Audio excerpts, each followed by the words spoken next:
미국의 금리 인상 속도 조절 가능성에 원달러 환율이 19원 이상 급락하며 1299원에 마감했습니다. 원달러 환율이 1300원 아래로 떨어진 것은 8월 5일 이후 약 4개월 만입니다. 화물연대 파업의 피해가 산업에 이어 서민 생활까지 전방위 확산하고 있습니다. 정부는 주말을 넘길 경우 주유 대란이 불가피하다고 보고 이르면 내일 유조차에 대한 추가 업무 개시 명령을 내릴 예정입니다. 주 SK의 2,300억 원 규모 회사채가 흥행에 성공하는 등 우량 회사채에 대한 매수세가 살아나고 있습니다. 하지만 A등급 이하 회사채와 기업 어음 등 단기 자금 시장 경색은 여전한 상태입니다. 코로나 기간 동안 돈방석에 앉았던 진단키트 기업들이 줄줄이 적자로 돌아섰습니다. 대다수 기업의 코로나 관련 매출 비중이 90%에 달해 실적 부진을 벗어날 돌파구를 찾기가 쉽지 않습니다.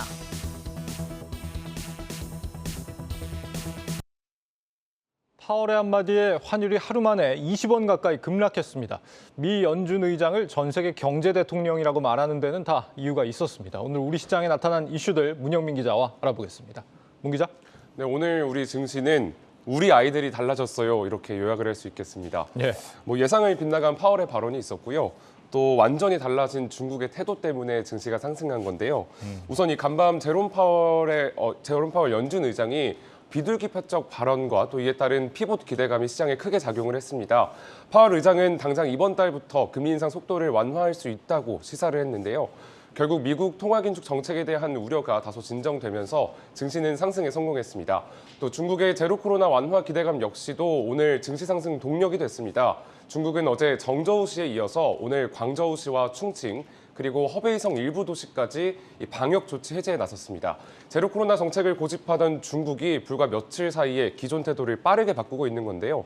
이에 우리 증시를 포함해 아시아 증시 모두 상승세를 유지하고 있습니다. 네, 오늘은 환자들 이제 자택 치료로 전환하기로 했다 이런 얘기도 있더라고요. 중국도 이제 3월 양해 이전에 아마도 좀 더 엔데믹으로 전환할 가능성이 좀 더 높아진 걸로 보입니다. 덕분에 환율도 크게 떨어졌던 것 같죠. 이 1,200원대 환율 본 게 진짜 얼마만인지 모르겠습니다. 맞습니다. 오늘 원달러 환율 1,300원 아래에서 마감을 했는데요. 네. 1,200원대에서 마감을 한 건 지난 8월 5일 이후 4개월 만입니다. 네. 되게 오랜만에 1,200원대로 내려온 건데 앞서 설명한 이 미국의 금리 속도 조절 전망이 달러와의 강세를 빠르게 누그러뜨렸고요. 또 이에 더해서 중국 봉쇄 해제로 중국 경제 활성화 기대감이 이 중국 통화의 상대적인 강세로 이어졌습니다. 이에 중국을 포함한 주요 6개국 통화에 대한 달러 가치를 나타내는 달러 인덱스도 105선까지 내려왔습니다. 다만 원화에 대한 저가 매수 수요가 갑자기 증가해서 이 환율에 대한 추가 하락을 일부 제약할 가능성이 있습니다. 이러한 이유로 증권업계가 전망한 원달러 환율 이 전망치는 1,300원을 기준으로 등락을 반복할 것이라고 내다봤습니다. 네, 환율은 이제 무역 적자 부분하고 관련이 깊기 때문에 완전히 예전 수준으로 돌아가기는 쉽지 않을 걸로 보입니다. 사실 우리 경제에서 요즘 가장 걱정이 되는 건 이제 기업들의 자금 경색 문제거든요. 막혔던 채권 시장이 약간 변화가 감지되고 있다고요? 채권 시장이 우선 금리 인상 기조가 다소 누그러질 것이다 이런 긍정적인 전망이 이어지면서 조금씩 변화가 나타나고 있다고 합니다. 지난 2달간 그야말로 한파를 겪었던 이 회사채 위주의 어떤 온기가 전해지고 있는 건데요. 최근 이 SK 회사채 발행 수요에 예상보다 큰 금액이 몰리는 등 시장의 우려를 잠재우는 소식들이 하나둘 들려오고 있습니다. 이 배성재 기자가 먼저 보도한 내용 보고 이어서 설명하겠습니다. 지난달 30일 진행된 SK의 회사채 발행 수요 예측에 몰린 돈은 8,600억 원. 당초 모집액이었던 2,300억 원의 4배 가까운 금액이 몰렸습니다. 이보다 하루 전에 진행된 하이투자증권의 회사채 발행 수요 예측에도 모집액의 3배가 넘는 자금이 모였습니다. 여기에 간밤 미국 연방준비제도가 금리 인상 속도 조절 가능성을 밝히면서 우리나라의 국채금리도 하향 안정세를 보였습니다. 시장에서도 최근 시장 수요가 국채에서 우량채 수요로 옮겨오는 등 채권 시장이 안정을 찾는 모습이라는 평가가 나옵니다. 그러나 레고랜드 사태를 계기로 시장이 급격히 얼어붙으면서 신규 발행은 줄어든 반면 상환만 늘어난 상황입니다. 국고채 3년물 금리와 AA- 등급 회사채 3년물 금리 차이를 일컫는 신용 스프레드는 1.76%포인트까지 벌어졌습니다. 13년 전 글로벌 금융위기 당시인 2009년 4월 1.77%포인트와 거의 같은 수준입니다. 단기물 금리는 더 심각합니다. 대표적인 단기자금 시장 지표인 CP금리는 지난 29일까지 47거래일 연속 상승 중입니다. CP 발행 잔액은 1년 새 30조 원가량 급증한 114조 원을 넘겼습니다. 부족한 신용도 탓에 자금 조달이 어려운 기업들이 여전히 많다는 겁니다.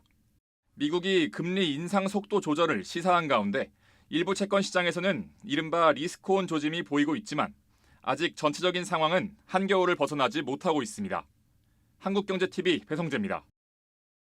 네, 리포트에서 본 대로 이 A급 이하 비우량 기업들은 아직까지도 자금 조달에 어려움을 겪고 있다는 점, 이런 점들은 한계로 꼽히고 있습니다.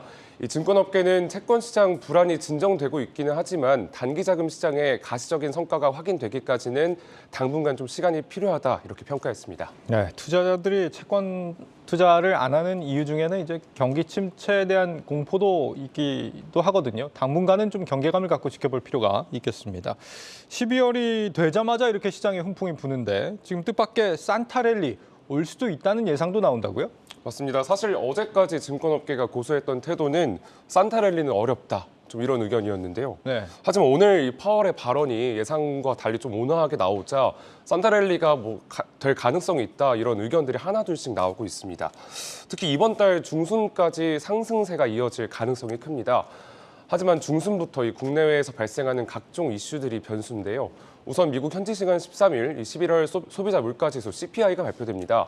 지난달 발표된 10월 소비자 물가지수 상승률은 시장 전망치를 하회한 바 있는데요.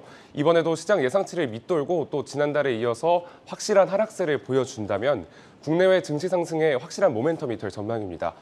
사실은 이보다 더 증시에 큰 영향을 주는 이벤트가 있는데요. 오는 14일 열리는 FOMC입니다.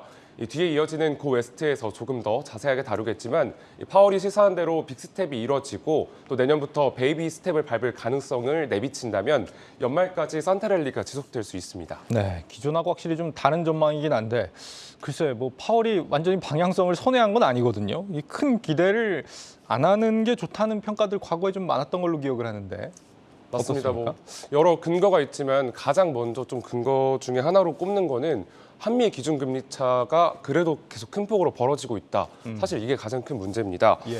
이번 달 이제 말이 되면 미국이 기준금리를 0.5%포인트 인상한다고 가정을 했을 경우에 한미 기준금리 차는 최소 1.25%가 됩니다. 이는 지난 2000년 1.5%포인트까지 역전된 이후 22년 만에 가장 큰 차이입니다. 이번 달에는 또 한국은행이 통화정책을 결정할 금통위가 없기 때문에 금리 차는 내년 1월까지 유지됩니다. 따라서 이번 달 중순부터 내년 1월 중순까지 약 한 달간 높은 한미 금리 차로 인한 시장 불안이 발생할 수 있습니다. 특히 최근 2달 동안 매수세를 유지했던 외국인 투자자들이 자금을 뺄 가능성이 점쳐집니다. 네, 우리 경제 펀더멘털이 충분히 받쳐줄 수 있을지. 당장 오늘도 이제 수출이 감소했다는 얘기도 나오는데 말이죠. 오늘 또 보니까 무역협회 전망에서는 이제 내년에는 반도체와 석유 제품, 철강 이런 쪽 수출이 마이너스를 보일 거다 이런 얘기도 있던데 이런 부분 앞으로 증시에 더 추가로 반영이 될 수도 있겠다 싶습니다. 12월에 조심해야 될 리스크 또 어떤 게 있을까요? 또 다른 리스크를 먼저 말씀드리기 전에 어제 저희가 좀 증권사가 제시한 이 코스피 밴드 말씀드리지 않았습니까? 네. 이 상단 평균이 2,530선이었습니다. 오늘 마감 수준과 비교한다면 사실 추가 상승 여력은 2%에 불과합니다. 우선 이 투자 심리와 펀더멘털의 괴리가 크다는 점에서 상승세는 제한될 것이라는 분석인데요. 현재 국내외 경기와 기업 실적은 뒷걸음질 치고 있는 상황인 반면에 이 코스피 지수는 수급 활성화에 따라 10월과 11월 각각 6.4%, 또 7.8% 상승했습니다. 그러니까 이 증시 기초 체력은 받쳐주지 않는데 시장에는 기대감만 가득한 상황인 거죠. 결국 이 최근 2달간 지수가 가파르게 상승했기 때문에 이번 달은 추가적인 반등 시도가 있더라도 폭이 제한적일 것이라고 내다봤고요. 또 우리 증시는 지난 2021년 7월 이후 단 한 번도 3개월 연속 상승 랠리에 성공하지 못했습니다. 설상 랠리가 이어진다고 해도 연초 장세에 대한 부담이 커질 수 있기 때문에 상승보다는 하방 압력이 크다는 설명입니다. 네. 그리고 혹시 리스크가 더 있습니까? 금융투자 소득세입니다. 이 금투세 아직까지 여야의 합의가 이루어지지 않은 부분인데요. 네. 지금까지는 유가증권 시장 기준으로 10억 원 이상 또는 지분 1% 이상 주식 보유자를 대주주 이렇게 분류했고요. 대주주에게만 양도세를 부과했습니다. 내년부터 사실 시행이 예정된 이 금융투자 소득세는 5천만 원 이상 소득이 나오면 무조건 세금을 때립니다. 이 금액을 좀 봤더니 네. 5천만 원에서 3억 원 이하의 경우 과세율은 22%에 달하고요. 3억 원을 초과하면 과세율은 27.5%로 높아집니다. 이런 누진세율이 적용된다는 점에서 큰손 개미들의 이탈이 좀 우려되는 상황인데요. 만약에 통과될 경우를 좀 가정을 하면 소위 큰손들의 이 절세를 위한 주식 매도가 나오게 될 것으로 보이고요. 이에 따른 시장 충격이 현재 예상되고 있습니다. 네. 본 기자가 오늘 상당한 기대감을 주면서 시작을 했는데 걱정거리들만 잔뜩 안겨주고 끝내는군요. 증시 프리즘 문영민 기자였습니다.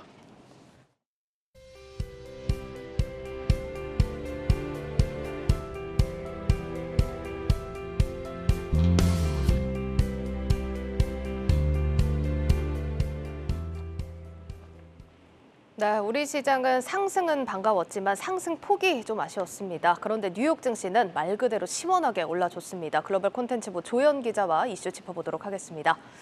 조 기자, 뉴욕 증시가 기다리던 산타는 역시나 연준이었네요. 맞습니다. 바로 제롬 파월 의장이 금리 인상 속도를 당장 이번 12월 미팅에서 늦출 수 있다 기정사실화했는데요. 예. 연준은 오는 14일 올해 마지막 FOMC를 열고 또 마지막 기준금리 결정도 진행합니다. 이를 앞두고 브루킹스 연구소에서 오늘 파월 의장이 연설이 있었는데 먼저 발언 직접 들어보겠습니다. The time for moderating the pace of rate increases may come as soon as the December meeting. We have a risk management balance to strike, and we think that slowing down at this point is a good way to balance the risks of overtime. 네, 기존의 긴축 기조를 크게 바꾸지는 않았지만 12월 FOMC에서 0.5%포인트 인상 가능성이 기정사실화되는 순간이었는데요. 이 경우 미국의 기준금리는 4.25에서 4.5%가 됩니다. 다만 파월은 역사는 성급한 완화 정책을 강력히 경고한다고 강조하면서 피복 가능성은 경계했습니다. 예, 사실 그간 월가에서도 12월 50bp 인상 전망은 쭉 나오고 있었던 얘기였지만 오늘 시장에서는 파월 의장의 입을 통해서 직접 확인을 하고 또 시장 안도감이 있는 모습이었습니다. 그래도 사실 앞서서도 다루긴 했지만 인상 속도는 조절하지만 최종 금리는 더 높일 수 있다는 이런 의견도 나오지 않았습니까? 그렇습니다. 오늘 발언을 한번 살펴볼까요? 예. 최종 금리 수준에 대해서는 9월 예상, 그러니까 4.6%보다는 높을 것. 이 정도는 저희가 알고 있었던 그렇죠. 얘기죠. 그러니까 사실상 큰 힌트는 주지 않았습니다. 그런데 생각한 수준이 나름대로 나는 갖고 있지만 이보다 올릴 수도 있고 낮출 수도 있고 바꿀 수가 있기 때문에 내가 이야기하지 않겠다라고 얘기했습니다. 이 부분이 바로 시장이 조금 비둘기적으로 받아들이는 부분이었습니다. 오늘 또 눈에 띄었던 것은 파월 의장이 미 경기 수준에 대해서 경기 침체에 대해서 언급한 부분인데요. 예. 연착륙을 이야기했습니다. 미국 경제가 연착륙 길에 있다고 믿는다. 실업률이 높아질 수밖에 없지만 심각한 경기 침체는 없을 것이다. 이런 얘기를 했는데 같은 날 오늘 나온 지표가 고용 지표가 다소 부진했습니다. 민간 고용이 시장 예상치를 훨씬 밑도는 12만 7천 개 늘어났는데 그쳤는데요. 이는 월가 예상도 못 미치고 전달 한 절반 수준입니다. 그래서 어떻게 보면 이 연준의 긴축이 일자리 창출과 임금 상승에는 영향을 미치겠지만 인플레이션도 잡고 또 경기 침체도 적절하게 막을 수 있는 방향으로 가겠다. 이런 뜻을 내비친 것으로 풀이됩니다. 네, 인플레이션도 잡고 경기 침체도 막겠다. 정말 그런 방법을 좀 찾았으면 좋겠습니다. 어쨌든 현지 시간 2일에 또 미국 노동부 고용 보고서가 나오니까 이 부분까지는 또 주시를 할 필요가 있겠습니다. 자, 이제 월가 분석도 들어볼 텐데 네. 사실 이렇게 된 이상 산타 랠리 기대가 이전보다는 훨씬 커졌을 것 같아요. 어떻습니까? 맞습니다. 가장 큰 불확실성을 해소했다. 이른바 매파 망치가 없어졌다. 예. 이런 말까지 나왔는데요. 하지만 한편에서는 이제 JP 모건의 분석인데 단기적으로 시장이 올 연말에서 내년 1분기 사이에 새로운 저점을 테스트할 수도 있다. 이런 전망도 내놓았기 때문에 좀 유의하실 필요가 있고요. 예. 이제는 이제 강세를 이어갈 종목 그리고 선호주에 대한 분석이 나오기 시작했습니다. 지난 10년간 12월에 강세를 나타냈던 탑 10 주식들입니다. 예. 살펴보시면 구글과 브로드컴, 포티넷, 퀄컴 등 IT 기업들이 눈에 테크 띄고요. 기업들이 많네요. 그렇죠. 그리고 1위가 바로 시저 엔터테인먼트인데요. 카지노 기업입니다. 예. 한 8% 넘는 상승률을 보였는데 올해는 좀 하락세가 강했습니다. 47%였고요. 다만 3분기 실적이 좋아서 12월에 시장이 좀 주목하는 종목입니다. 예. 그리고 최근 밥 아이거 CEO가 복귀한 디즈니도 보이시고요. 그다음 대형항공사 델타도 평균 3% 넘는 상승률 나타냈습니다. 올 연말 여행 레저주 선전이 또 기대되고 있고요. 네. 이들은 평균 목표가 대비 25% 상승 여력이 있었습니다. 물론 과거 실적이 미래 수익을 나타내지 않는다는 점은 유의하시고 투자하셔야 합니다. 네, 전통적으로 12월에 강세를 보인 업종들이 이번에도 잘 갈 수 있을지 또 같이 지켜보겠습니다. 그리고 12월은 또 내년을 준비하는 달이기 때문에 12월에 들어서면 2023년 전망이 정말 쏟아질 겁니다. 그렇습니다. 그런데 월가에서 최근에 한 목소리로 강조하는 업종이 있다면서요? 네, 벌써부터 목소리를 모아서 내는 곳이 빅테크 말고 빅오일 이런 말이 있는데요. 빅오일. 네, 바로 그 주인공 에너지주입니다. 근데 뭐 최근이긴 하지만 사실 유가 하락세 아닙니까? 그렇습니다. 그러니까 일단 현재 국제 유가 하락세가 단기적이다라는 분석이 우세하고요. 네. 또 현재 가격 수준에서도 정유주의 추가 상승 여력이 크다는 주장이 여러 IB를 통해서 나왔습니다. 먼저 골드만삭스 제프 커리 글로벌 원자재 부문 수석 책임자의 한번 분석을 보도록 하겠습니다. 이게 바로 근거로 제시한 데이터인데요. 예. 이 최근 원유 가격 하락에도 불구하고 에너지 기업 주가 계속 오를 수 있다라고 했는데 보시면 노란색이 브렌트유 선물 가격이고요. 예. 파란색이 이제 주요 원유 또 가스 생산 기업을 담은 ETF의 지수 추이입니다. 그러니까 2017년 또 19년까지 보시면 프라이스 갭, 그러니까 가격 차이가 상당히 나 있죠. 예. 100달러 이상이 나 있는데 현재는 한 66달러 수준이거든요. 그래서 원유 대비 에너지주에 붙는 프리미엄이 아직 과거에 비해 적다라는 주장을 내놓았습니다. 그리고 월가의 베테랑 분석가 톰리 역시 에너지 업종이 현 수준에서 2배 정도는 더 오를 여력이 남아있다. 이렇게 이야기를 했는데요. 내년 3월까지 기간에서 가장 수익률이 좋은 업종으로 에너지주를 꼽았습니다. 그리고 미국 투자은행 제프리스는 단기보다는 더 장기적으로 에너지주에 투자하라 이런 조언을 했는데요. 올해 S&P 기업 중 에너지가 최고의 성과를 거뒀음에도 여전히 다른 산업에 비해 저렴하다며 지난 10년간 업스트림 투자에 적극적으로 나서지 않았던 만큼 내년 최고 수준의 잉여 현금 흐름을 창출할 것으로 예상한다고 분석했습니다. 선호주로 추천한 기업은 엑슨모빌, 코노코필립스, 발레로 그리고 슐럼버거 등이었습니다. 네, 일단은 단기적으로 12월 FMC도 남아있는 만큼 아직은 살필 게 많은 장이지만 내년 3월쯤까지의 흐름은 어느 정도 월가에서 예측이 나오고 있는 것 같습니다. 오늘 에너지 관련주들 분석도 참고하시면 좋을 것 같습니다. 고웨스트 조연 기자였습니다.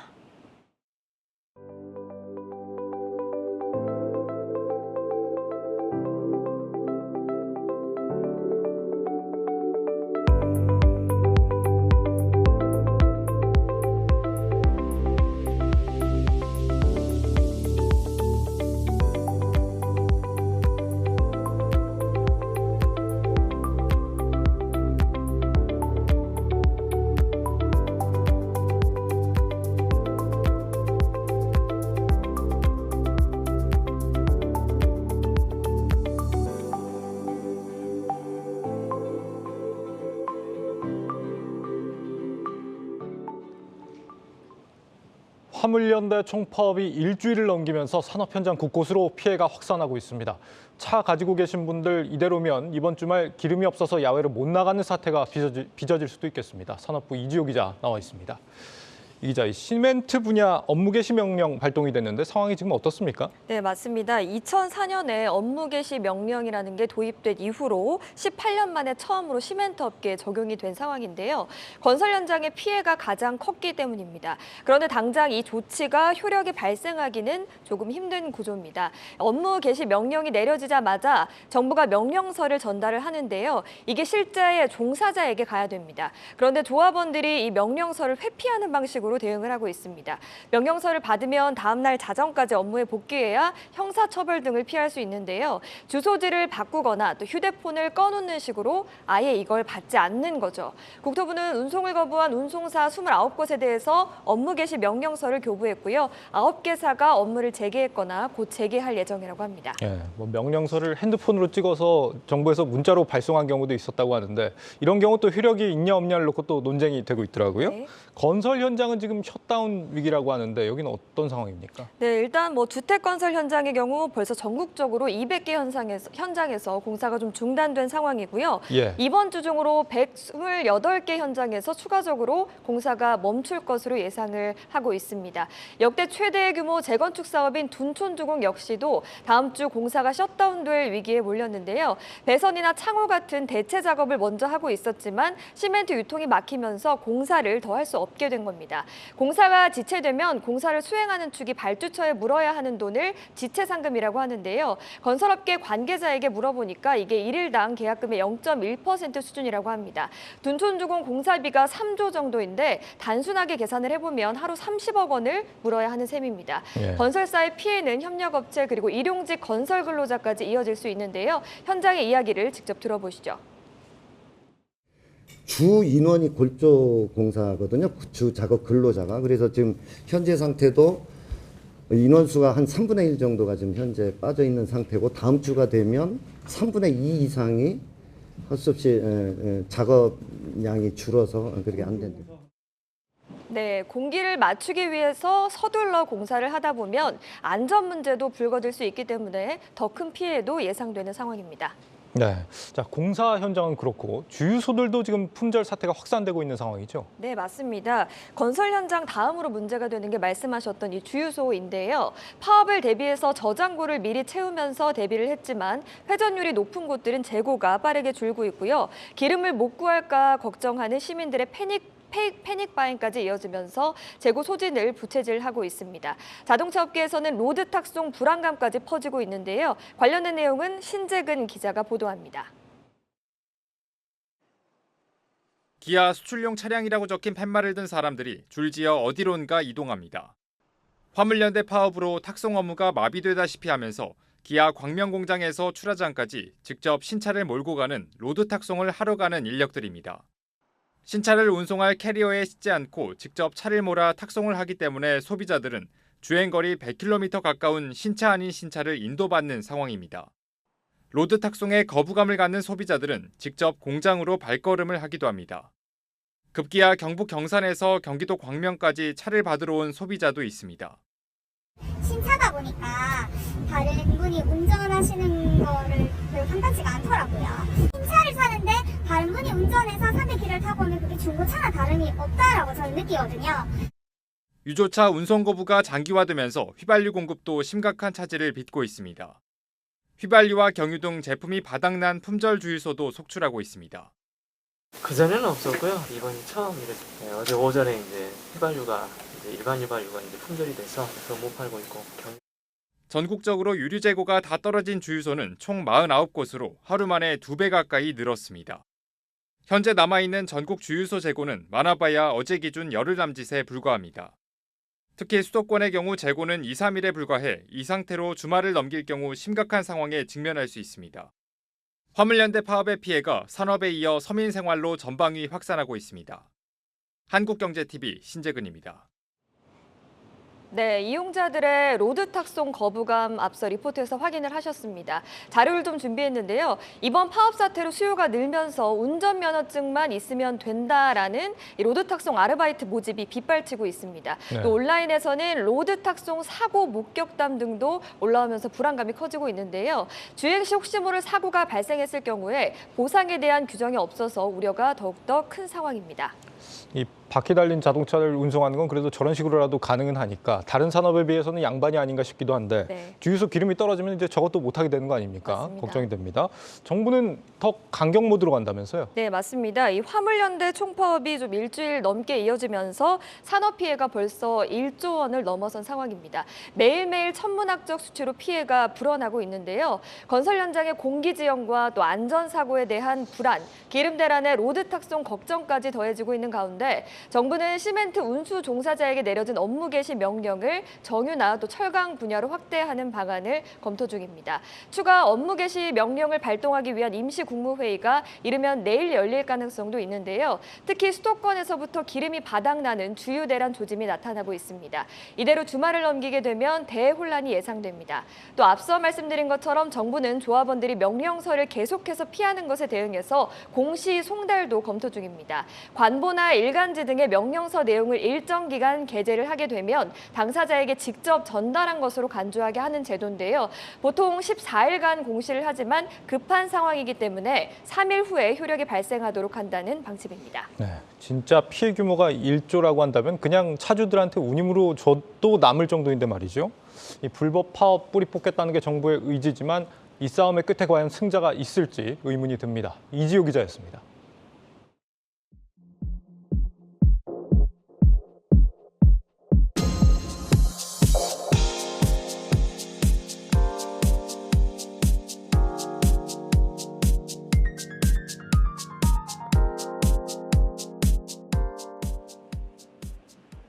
네, 진단키트 관련 기업들 아시다시피 코로나 기간 동안 수익도 좋았고 정말 많이 성장을 했습니다. 그런데 엔데믹 국면에 접어들면서 코로나 특수 그 이후의 상황을 대비하지 못한 기업들에게는 먹구름이 들이오고 있습니다. 현재 상황과 앞으로의 전략은 무엇인지 IT바이오부 고영욱 기자와 함께 살펴보도록 하겠습니다. 고 기자, 일단 진단키트 기업들 3분기 실적부터 좀 정리를 해볼까요? 네, 그 주요 진단키트 기업들의 3분기 실적을 좀 표로 정리를 해봤습니다. 지금 이제 보시는 것처럼 SD 바이오센서를 제외하면 매출이 지난해 같은 기간보다 거의 뭐 반토막 이하 수준으로 떨어졌습니다.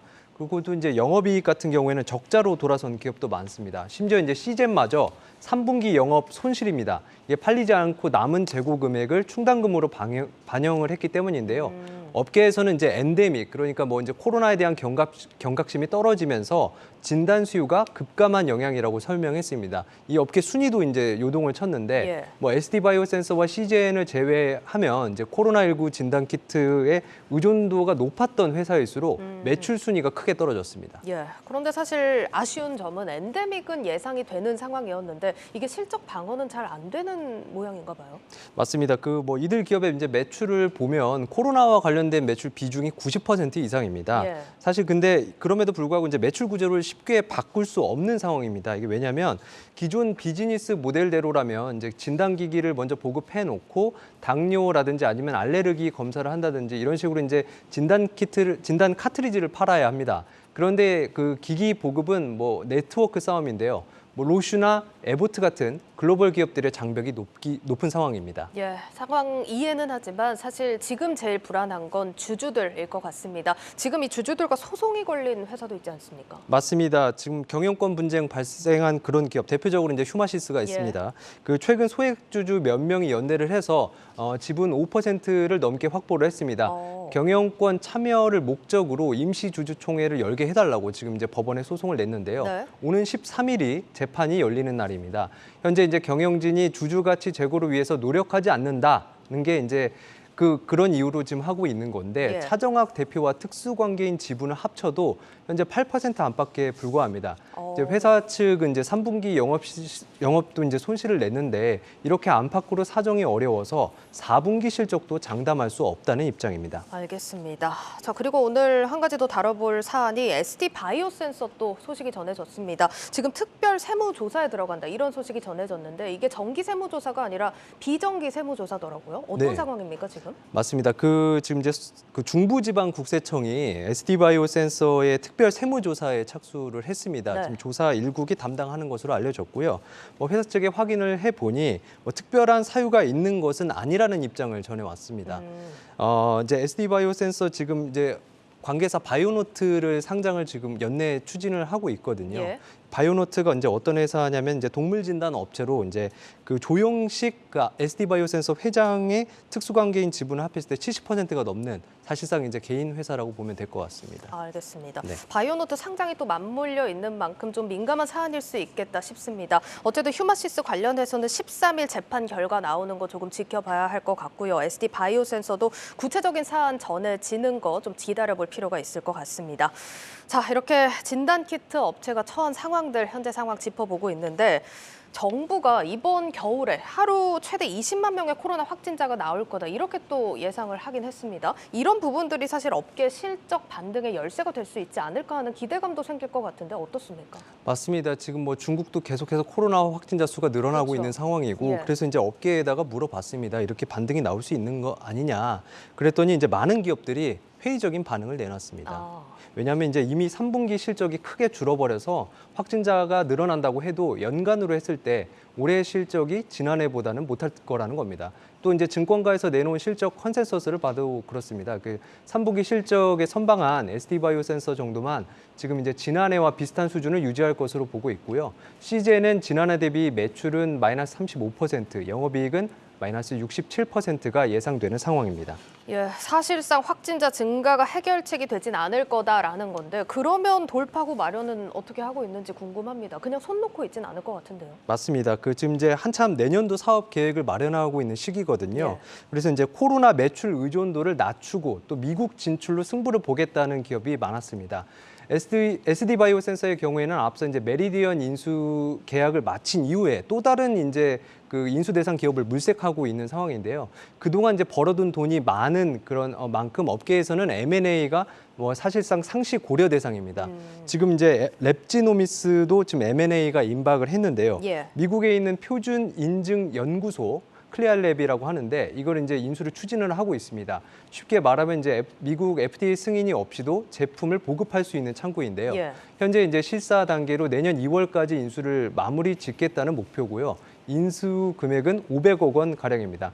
또 한 가지는 이제 급격하게 성장하고 있는 비대면 진료와 또 이제 진단 키트를 결합하는 방식입니다. 국내에서는 아직 입법 절차가 남아 있긴 하지만 제도화가 곧 이루어질 것이라는 게 업계 시각이고요. 대표적으로 이제 수젠텍이 슈얼리 스마트라는 디지털 헬스케어 제품을 내세워서 여성 호르몬 검사와 같은 분야로 사업 확장 준비를 하고 있습니다. 예.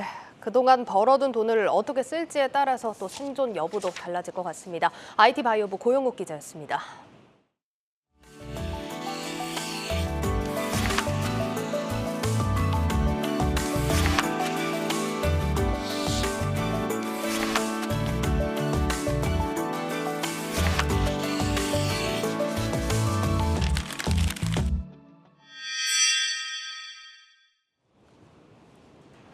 금융회사들의 경영자 인선이 그야말로 난맥상입니다. 정권 교체 시기와 맞물려 외부 입김이 거센가 하면 법정 리스크가 있는 CEO가 경영에 부담을 주는 사례도 나오고 있습니다. 경제부 신용훈 기자와 자세히 알아보도록 하겠습니다.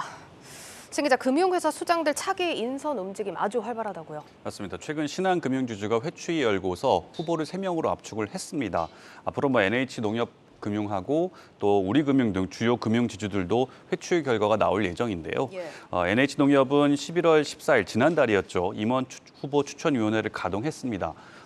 지주 회장을 포함해서 은행장 등 계열사 수장들 인선 절차에 들어갔는데 NH 같은 경우에는 이달 말이면 지주 회장과 은행장의 임기가 끝나게 됩니다. 때문에 이달 초쯤이면 차기 후보 윤곽이 나올 것으로 예상이 되고 있습니다. 그리고 우리금융의 경우에는 확인 결과 아직 회추위가 구성이 안 된 것으로 알려지고 있는데 하지만 손태승 회장의 임기가 내년 3월까지이고 또 3월 열리는 주총 소집 통지 최소 30일 전에 임추위를 열어야 한다는 점 그리고 그 전에 1차, 2차 숏리스트, 롱리스트를 확정해야 된다는 점 등을 감안했을 때 이달 말이나 늦어도 1월 초쯤에는 임추위가 가중되지 않을까 전망이 되고 있습니다. 정리를 해보면 주요 금융지주 가운데 신한, 우리, NH 이렇게 세 곳의 회장 임기가 올해 말이나 또 내년 3월에 종료가 된다는 거군요. 맞습니다. 5대 금융지주 계열 은행장들의 경우에도 신한의 진옥동 행장하고 NH 권준학 행장 그리고 12월에 임기가 끝납니다. 두 사람의 경우에는. 예. 그리고 하나은행 박성호 행장의 경우에는 내년 3월까지 임기가 만료가 되는데 이 중에서 인선 속도가 가장 빠른 곳이 신한금융 쪽입니다. 오는 12월 8일에 사회이사 전원이 참석하는 확대 회추위가 열리게 되는데 여기에서 최종 회장 후보를 추천하게 됩니다. 그리고 이 추천된 회장 후보는 회추위 이후 열리는 전체 이사회에서 최종 후보로 선정이 되고요. 예. 또 내년 3월에 신한금융지주 정기주주총회 승인을 거쳐서 차기 회장으로 정식 승인을 받게 됩니다. 예, 일단 신한금융지주 업계에서는 조용병 회장 연임 이야기가 좀 나오고 있는 것 같습니다. 가능성은 어떻게 볼 수 있을까요? 일단은 사법 리스크를 덜어냈다는 점, 예. 그리고 그동안에 이제 여러 가지 신사업을 추진하면서 사업 다각화를 제대로 추진했다는 점에 있어서 연임설이 강하게 나오고 있는데요. 예. 조 회장은 지난 6월이었죠. 채용비리 혐의 상고심에서 무죄를 선고받았습니다. 2018년부터 이제 4년 동안 끌어왔던 상당히 긴 재판이었는데 드디어 그 사법 리스크를 털어냈고요. 또 임기 동안에 신한리츠운용 설립했고 오렌지라이프를 인수하기도 했습니다. 그리고 신한라이프와 이지손해보험 등 각각 계열사들을 인수 합병하면서 성공적으로 이렇게 마쳤고요. 또 실적 부문에서도 올 3분기 누적 순이익이 지난해보다 20% 이상 뛰었습니다. 때문에 재임 기간 사업 다각화 부분이라든지 수익 면에서 상당한 성과를 냈기 때문에 업계 안팎에서도 연임에 무리가 없지 않겠느냐라는 시각이 나오고 있습니다. 지금 이런 연임과 함께 나오는 얘기가 부회장직 신설에 대한 이야기입니다. 이렇게 된다면 사실 조직 체계에도 좀 크게 변화가 있을 수 있겠네요. 맞습니다. 지금은 이제 회장만 있고 부회장 없고 사장 없고 부사장이 좀 비정상적인 형태로 있는 상황이거든요. 예. 회장 아래 바로 부회장 직급이 신설이 되게 되면 향후 이 후계 구도뿐만 아니라 사업별 책임성도 강화가 될 것으로 보이는데 현재로서는 글로벌 부문하고 퇴직연금 부문 그리고 고객자산관리 사업을 총괄할 부회장 직급 신설이 강하게 거론이 되고 있습니다. 이렇게 부회장 직급이 신설이 되고 나면은 비은행 부분을 강화하기 위한 포석이 될 것이다. 라고 업계 안팎에서는 전망을 하고 있습니다. 네, 신한뿐 아니라 나머지 금융사들도 연말 인사를 놓고 관심이 뜨겁습니다. 박승환 기자가 리포트로 정리해봤습니다. KB금융의 윤종교 회장 임기는 내년 11월까지. 업계 안팎에서는 윤 회장의 1년 추가 연임 가능성에 무게를 싣고 있습니다. 윤 회장은 지난 2014년 KB 내분 사태를 조기 수습한 데다 KB금융을 리딩뱅크로 발돋움시키는 것은 물론 주가 부양에도 결정적인 역할을 한 인물로 평가받고 있습니다. 이제 윤 회장에게 남은 과제는 글로벌 사업 부문. 만약 업계 예상대로 윤 회장이 내후년까지 직을 맡을 경우 KB금융은 해외 사업 격차 좁히기에 매진할 것으로 예상됩니다. 지난해 기준 KB금융은 4조 4,096억 원의 당기 순이익을 기록하며 신한금융을 앞섰지만 해외 사업 부문 순이익에서는 신한금융의 4분의 1 수준에 불과했습니다. 하지만 윤 회장이 내년을 끝으로 임기를 마칠 가능성도 완전히 배제하기는 어려운 상황. 일찌감치 양종희와 허인, 이동철 등 3명의 부회장 체제를 구축해 놓은 가운데 후임자는 이들 중에서 정해질 수 있다는 관측도 나옵니다. 그렇다면 하나금융은 어떨까?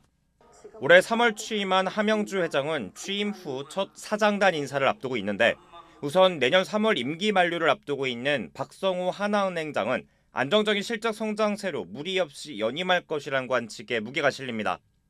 이은영 하나증권 사장의 경우에는 현재 하나금융 글로벌 총괄 부회장직도 겸하고 있는데 함 회장이 부회장 1인 체제로 계속 유지할지가 변수입니다. 금융업권에서는 이은영 사장이 부회장직을 내려놓고 증권사장을 연임할 것이란 관측과 부회장직만 맡아 글로벌 사업 부문에 매진할 것이란 전망으로 갈리고 있습니다. 이외에도 하나카드, 핑크, 하나벤처스 등 계열사 CEO들이 내년 3월 임기 만료를 앞두고 있는데 함 회장이 혁신과 체질 개선을 위해 대규모 물갈이 인사에 나설 수 있다는 전망도 조심스럽게 나옵니다. 반면 손태승 회장 사태로 향후 지배구조가 불투명해진 우리금융, 그리고 윤종원 행장의 임기가 얼마 남지 않은 가운데 낙하산 인사로 시끌벅적한 기업은행은 앞서 세계의 금융지주와 달리 소용돌이에 휘말리고 있습니다. 한국경제TV 박승환입니다. 네, KB금융과 하나금융의 인선까지 전망해봤습니다. 신 기자, 앞서 리포트에서 지금 법적 리스크 문제를 이제 관리를 못하면 당국의 간섭에 명분을 줄 수 있다 이런 얘기가 있었는데 여기서 말하는 이 당국의 간섭, 우리금융에 해당되는 얘기겠죠? 맞습니다. 사실 우리금융 같은 경우에는 손태승 회장 법적 리스크 때문에 차기 연임에 빨간불이 들어왔다, 경고등이 들어왔다라는 얘기들 최근에 많이 올라오고 있는데요. 예. 우선 우리금융의 경우에는 라임 사태 관련해서 이 손태승 회장이 중징계를 받았습니다. 그래서 지배구조 리스크가 부각이 되고 있는데 문책 경고를 받은 손 회장 앞으로 3년간 금융권 신규 취업이 제한됩니다. 내년 3월 임기가 끝나게 되는데 그 다음에는 연임이 상당히 어렵게 되는 거죠. 다만 이 손 회장이 가처분 소송을 내고 징계 효력을 정지시켰을 경우에는 다시금 연임에 도전할 수 있는데 이마저도 당국이 내린 결정에 불복하면서까지 과연 연임에 나설 수 있을까 이런 점을 따져봤을 때 가능성이 그렇게 높지는 않다라고 볼 수가 있겠습니다. 만약 이 손 회장이 예상대로 물러나게 된다면 후임 회장 후보에 외부 인사들이 대거 몰릴 가능성도 적지 않습니다. 네, 여기에 대해서 이복현 금감원장이 소위 말하는 외압이라든가 특정 인물을 염두에 두고 있지는 않다 이렇게 밝히기는 했습니다만 지금까지의 관례를 볼 때 사실 여기서 말하는 외부 인사의 당국의 입김이 작용하지 않을 가능성은 거의 없다고 보는 게 맞지 않을까 싶어요. 사실 당국도 그렇고 금융권에서도 그렇고 외압은 받지도 않고 주지도 않았다라고 얘기는 하고 있지만 네. 그동안의 행적들을 보면은 그렇지도만은 않거든요. 사실 뭐 금융위에서도 그렇고 금융감독원에서도 그렇고 은행들 수장들 불러놓고 간담회를 뭐 하루가 멀다 하고 열었습니다. 예. 거기서 나왔던 얘기들이 물론 시장 리스크 점검 차원도 있었지만 지배구조, 투명성 관련된 부분을 상당히 많이 지적을 했거든요. 금융지주들 차기 회장 인선할 때 지배구조 문제들 투명하게 관리해라. 예. 그리고 후보들 추천할 때도 투명성을 기해라라는 것이 당국의 주문이었기 때문에 사실상 이 금융지주라든지 은행 입장에서도 이런 부분을 신경 안 쓸 수가 없게 된 셈입니다. 그렇군요. 우리금융뿐 아니라 지금 기업은행 역시도 외풍 논란이 있다고요? 맞습니다. 현 윤종원 행장 임기가 내년 1월이거든요. 예. 연임 포기 의사를 지금 밝힌 상황인데 나 연임 안 하겠다라고 밝힌 상황인데 이런 상황에서 지금 낙하산 인사가 내려올 것이다라는 논란이 상당히 커지고 있습니다. 최근에도 뭐 정은보 전 금감원장 비롯해서 이찬우 전 금융감독원 수석부원장 등이 하마평에 오르면서 낙하산 인사 논란이 상당히 커지고 있는데 중소기업 은행법을 보게 되면요. 기업은행장은 금융위원회 위원장이 제청을 한 다음에 대통령이 임명을 하게 돼 있습니다. 때문에 이전에도 실제 낙하산 논란이 상당히 끊이질 않았었는데 실제로 최근 20년간 내부 출신 행장이 누군가 봤더니 3명밖에 없었습니다. 조준희 행장, 권선주 행장, 그리고 김도진 행장뿐이었는데 나머지는 모두 관료 출신이었고요. 또 취임 때문에 관치 논란이 상당히 부풀어졌었고 네. 낙하산 논란도 끊이질 않았습니다. 그러니까 언론에서 이 관치금융 문제 지적한 게 몇십 년째 지적을 하고 있는데 나아지는 건 전혀 없는 것 같습니다. 네. 농협도 지금 회장과 은행장 임기가 만료가 되는데 여기는 어떻습니까? 일단 손병환 NH농협금융지주 회장, 권준학 NH농협은행장 모두 이달 말 임기가 만료가 됩니다. 임기가 얼마 남지 않았기 때문에 임추위도 상당히 속도를 내고 있는 상황인데 지난달 14일에 임추위를 앞서 말씀드린 대로 가동을 했고요. 또 이달 초에는 차기 인선에 대한 윤곽이 좀 나올 예정입니다. 손 회장이 연임 가능성에 대해서는 반반인데 이전에 이제 4대 김용환 전 회장하고 5대 김광수 전 회장이 각각 2+1, 2년 임기 마친 다음에 1년을 더 연장을 했었거든요. 예. 때문에 지금의 손 회장도 1년 더 연임을 받지 않겠느냐라는 시각이 있는 반면에 농협 금융지주는 특성상 농협중앙회와 정치권의 입김이 적지 않은 곳이기 때문에 새 정권과 코드를 맞춘 인사가 후보로 떠오르지 않겠냐라는 시각도 상당히 많이 있습니다. 네, 우리 금융산업이 공직자들 자리 보전용으로 존재하는 한은 뭐 해외 진출, 아시아 금융허브, 초대형 IB 이런 거 꿈도 못 꿀 일 아닌가 싶습니다. 경제부 신용훈 기자였습니다.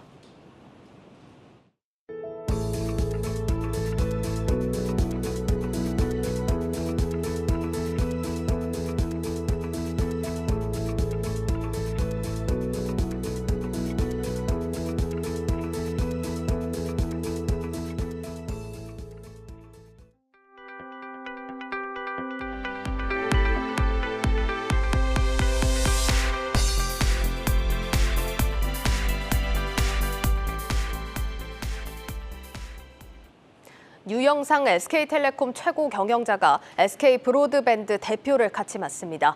SK그룹 내 흩어져 있던 유무선 통신 사업을 한 곳에 정리하면서 미래 먹거리로 점찍은 차세대 인공지능 AI 사업을 강화할 방침입니다. 정재홍 기자가 보도합니다. SK텔레콤과 SK브로드밴드가 지난달 발표한 새로운 브랜드입니다. 14년 만에 브랜드를 개편하면서 두 기업 모두 비슷한 글자에 같은 파란 색상을 적용했습니다. 그룹 내 대표 인공지능 기업으로 거듭나겠다며 협업을 강조한 겁니다. SK그룹은 불확실한 경영 환경에서 안정을 취하고자 최고 경영진 변동을 최소화한 인사 개편을 오늘 발표했습니다. 이런 기조에도 유영상 SK텔레콤 대표가 SK브로드밴드 대표를 겸직하는 등 ICT 협력을 강화하겠다는 의지는 분명히 했습니다. 두 법인이 가진 각각의 사업을 하나의 부서처럼 움직이는 컨트롤 타워도 신설했습니다. 이에 따라 유무선 통신, 미디어 전담과 데이터 센터, 클라우드를 중심으로 하는 엔터프라이즈 총괄 조직이 새롭게 만들어졌습니다. 분산된 역량을 끌어모아 전 사업 영역에 인공지능 기술을 적용한다는 목표에 속도를 내겠다는 전략입니다. 그동안 그룹 내 수익 창출원 역할을 했던 SK하이닉스는 내년 적자 전환이 가시화됨에 따라 위기 대응을 인사 개편의 첫 번째 키워드로 삼았습니다. SK하이닉스는 지정학적 불확실성에 대응하기 위해 임원급의 글로벌 전략 조직을 신설했습니다. 긴급한 이슈에 빠른 의사결정을 내리자는 차원에서 중간 보고 체계 가운데 하나였던 안전개발 제조 담당과 사업 담당 조직은 폐지했습니다. 자회사 지분 매각을 추진하고 있는 SK스퀘어는 그룹 내 주요 인수합병을 주도해 전략통으로 꼽히는 박성아 신임 대표를 선임했습니다. 반도체 경기 부진이 내년 상반기까지 이어지는 등 SK그룹에겐 한치 앞의 상황도 내다보기 힘든 사업 환경입니다. 이번 인사 개편에는 선택과 집중으로 ICT 역량은 키우면서 위기 대응에 발빠르게 대응하겠다는 전략이 담겼습니다. 한국경제TV 정재홍입니다. 제빵 공장 사고를 겪었던 SPC그룹. 최근 외부 전문가로 구성된 안전경영위원회를 출범하고 개선 작업이 한창입니다. 안전경영위원장을 맡은 전가병 전 연세대 총장을 전효선 기자가 직접 만나봤습니다. 노동환경 개선 대책 마련을 위해 지난주 주요 사업장 현장 방문에 나선 전가병 SPC 안전경영위원장. 노동조합과 만나 현장의 목소리까지 듣고 내린 결론은 명확합니다. SPC가 산업안전뿐 아니라 노동환경과 사회적 책임 분야까지 대대적인 변화와 개선이 필요하다는 겁니다. 안전 문화를 이 조직 전체가 개선해 나가야 된다. 그 생각은 아주 확실하게 갖고 있고요. 그거는 이제 하드웨어 측면에서 있지만은 경영 과정에서 모든 시스템을 안전을 최우선순위로. 안전경영위원회는 빵 공장에서의 사고 발생 이후 SPC가 안전경영을 강화하기 위한 취지로 설립한 자문기구입니다. 정 위원장을 중심으로 4명의 외부위원이 참여하는데 안전 부문에서 개선이 필요한 부분을 찾아 회사에 권고하는 역할을 맡습니다. 안전경영위원회는 출범 후 첫 행보로 회사, 노조, 전문가가 함께 참여한 근로환경 TF를 최근 발족했습니다. 안전에 대한 현장의 의견을 모아 이를 토대로 안전경영의 기틀을 세우겠다는 취지입니다. 이와 함께 SPC는 앞으로 1,000억 원을 들여 안전관리에 투자하겠다고 밝혔는데 정 위원장은 일시적인 투자로 해결될 일이 아니라면서 회사 측의 지속적인 실행 의지가 무엇보다 중요하다는 점을 강조했습니다. 굉장히 충격적으로 받아들이고 상당한 도전으로 받아들이고 극복하지 않으면 안 되겠구나 하는 절박감이 있어요. 글로벌 스탠다드를 앞으로 만들어 나가야 될 기업이라고 생각해요. 다른 데가 안 하고 있는 것도 플러스 알파를 실천하고. 그는 이번 사고를 계기로 SPC의 안전경영 수준이 세계적 기준까지 높아질 수 있도록 제대로 된 개선책을 마련하겠다는 의지도 밝혔습니다. 지금은 소비자 신뢰가 무너져 불매운동까지 이어지고 있는 상황이지만 안전에 대한 진정성을 계속해서 보여준다면 잃어버린 소비자 신뢰도 회복할 수 있을 것이라고 조언했습니다. 내가 매일 먹는 빵이 정말 안전한 환경 속에서 생산되고 있는가, 그거를 소비자들이 믿음이 가도록 행동해 줘야죠. 그게 제일 중요하다고 생각해요. SPC 안전경영위원회는 안전진단 결과를 검토해 이달 중순께 개선 방안을 발표할 예정입니다. 한국경제TV 전유성입니다. 제품 부산물이나 못난이 농산물을 새로운 음식으로 재탄생시키는 이른바 업사이클링 푸드 산업이 국내에서 떠오르고 있습니다. 환경을 살리고 영양소까지 풍부해서 ESG와 건강을 모두 잡았다는 평가가 나옵니다. 신선미 기자입니다. 여느 제품과 다를 바 없어 보이지만 에너지바와 쉐이크, 쫀득이까지 이들 모두는 맥주를 생산할 때 발생하는 부산물로 만들어졌습니다. 맥주박을 살균 건조한 뒤 분쇄해 만든 가루를 밀가루 대신 넣어 새로운 식품으로 재탄생시킨 겁니다. 버려지는 음식물이란 단어에서 생기는 부정적인 선입견과 달리 영양소도 풍부합니다. 일반 밀가루 대비 칼로리는 30% 낮지만 단백질과 식이섬유는 각각 2배, 21배 많아 건강식품으로 주목받고 있습니다. 이 맥주박 부산물은 버려졌었거든요. 영양 성분이 풍부함에도 불구하고. 근데 이제 2020년에 관련 법이 개정이 되고 스타트업 리아베스트랑 이제 협업을 통해서 영양 성분이 풍부한 고부가가치의 에너지바로 업사이클링할 수 있게 되었습니다. 오비맥주는 연간 4.5톤의 맥주박을 활용해 200kg의 밀가루 대체제로 만들고 있습니다. 이를 통해 밀 경작과 부산물 매립 시 발생하는 탄소 배출을 억제하고 연간 148만 리터의 수자원도 절감했는데 이는 연간 나무 360그루를 심은 것과 같은 효과입니다. 향후 오비맥주는 베이커리와 밀키트, 더 나아가 화장품과 문구류 등으로 맥주 부산물 사업을 다각화한다는 계획입니다. 햇반의 재료가 되지 못하고 버려지는 못난이 쌀과 두부를 만들 때 나오는 비지를 활용해 스낵으로 재탄생시킨 곳도 있습니다. CJ 제일제당 MZ세대 직원으로만 구성된 사내 벤처팀의 아이디어가 실제 제품으로 만들어진 겁니다. 글로벌 시장에서는 이미 푸드 업사이클링이라고 트렌드가 확산되고 있길래 신사업 아이디어로 제출을 해서 바삭칩을 개발하게 되었습니다. 지금은 깨진 쌀과 비지만 활용했다면 또 다른 부산물을 쓸 수 있는 건 없는지도 검토해보고 싶고 다른 스낵 제형들도 만들어 보려고 검토하고 있습니다. 60%가 부산물로 만들어진 이 제품 또한 7g의 단백질과 바나나 2개 분량의 식이섬유가 담긴 고단백 스낵입니다. CJ 푸드빌이 운영하는 베이커리 뚜레쥬르도 맥주 부산물과 밀가루를 가공할 때 나오는 부산물인 밀결을 활용해 빵을 만들었습니다. 밀가루 대비 열량은 낮고 식이섬유 등 영양소가 풍부한 두 재료를 활용해 몸에 건강한 데다 자체 개발한 맥주 발효종을 활용해 속도 더욱 편안한 것이 특징입니다. 과거에는 버려졌을 식재료를 활용해 새로운 음식으로 재탄생시키는 업사이클링 푸드. 식품업계의 새로운 아이디어가 소비자들의 건강을 챙기는 것은 물론 지구까지 살리고 있습니다. 한국경제TV 신선미입니다.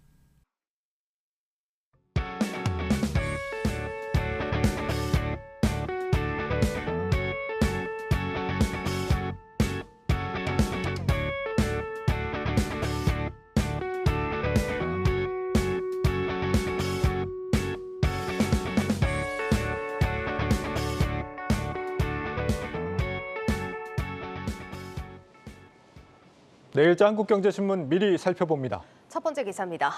우리나라 20대 청년들이 진 빚이 40% 넘게 급증했다는 기사입니다. 정부 가계금융복지조사 결과에 따르면 올해 3월 말 기준 가구당 부채는 9,170만 원으로 1년 전보다 4.2% 증가했습니다. 특히 29세 이하 가구주의 부채는 5,012만 원으로 41.2%가 급증했습니다. 저축액 대비 금융부채의 비율도 지난해 135%에서 올해 197%까지 크게 올랐습니다. 금융부채를 얻어 전세 보증금을 끼고 집을 산 이른바 영끌족들의 부채가 크게 늘었기 때문이라는 분석입니다. 양극화도 심해지고 있는데 순자산 10억 원 이상 가구는 9.4%에서 11.4%로 늘어난 반면 부채가 자산보다 많은 마이너스 가구 비율 역시 3%에서 3.2%로 증가했다고 합니다. 또 가구주가 은퇴한 가구 가운데 생활비 충당이 여유 있다고 답한 가구는 10%에 그쳤다는 기사입니다. 다음으로 LPG 수입업체인 이원과 SK가스가 이달 LPG 공급 가격을 킬로그램당 20원씩 인하했다는 기사입니다.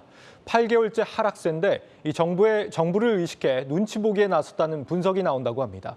이원과 SK가스는 사우디 국영회사 아람코로부터 통보받은 CP를 기준으로 매월 말일 국내 공급 가격을 정한다고 합니다.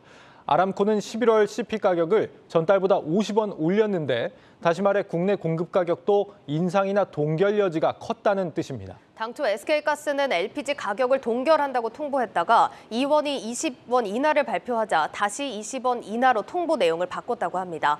경쟁 업체 대비 섣불리 가격을 올렸다가 거래처를 잃을 수 있다는 이유 때문으로 보입니다. 하지만 12월에도 아람코는 CP를 40달러씩 인상했다고 합니다. 두 업체가 다음 달에도 가격 인하 경쟁을 벌일 것인지 관심이 모아진다는 소식까지 전해드리겠습니다.